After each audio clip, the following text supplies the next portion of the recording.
Mr. Secretary General, get the UNIFIL forces out of harm's way. It should be done right now, immediately. Israeli Prime Minister Benjamin Netanyahu on Sunday called on the United Nations to pull its peacekeeping forces, a mission called UNIFIL, back from combat areas in Lebanon. The UN peacekeeping mission is facing new pressure as Israeli forces ramp up air and ground operations against Iranian-backed Hezbollah fighters who have fired rockets and artillery into northern Israel for more than a year. Israel has claimed Hezbollah fighters operate close to UNIFIL bases, using the peacekeeping force as human shields. Hezbollah has denied those accusations. The UN has accused Israel of harassing and threatening their forces in recent days.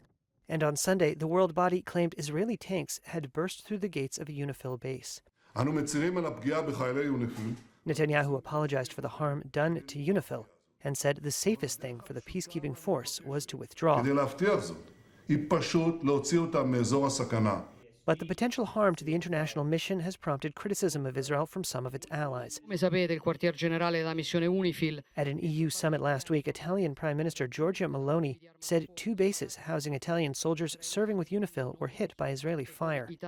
Italy has more than 1,000 troops in the 10,000-strong UNIFIL force, making it one of the biggest contributors of personnel. Her government said Meloni spoke to Netanyahu on Sunday, denouncing what she called the, quote, unacceptable Israeli attacks.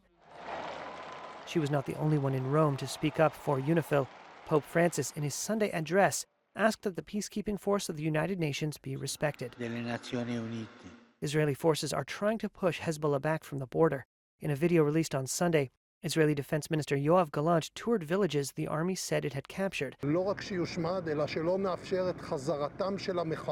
he vowed Hezbollah would not be allowed to return. Video released by the Israeli army purported to show a captured Hezbollah fighter who had been hiding in an underground tunnel.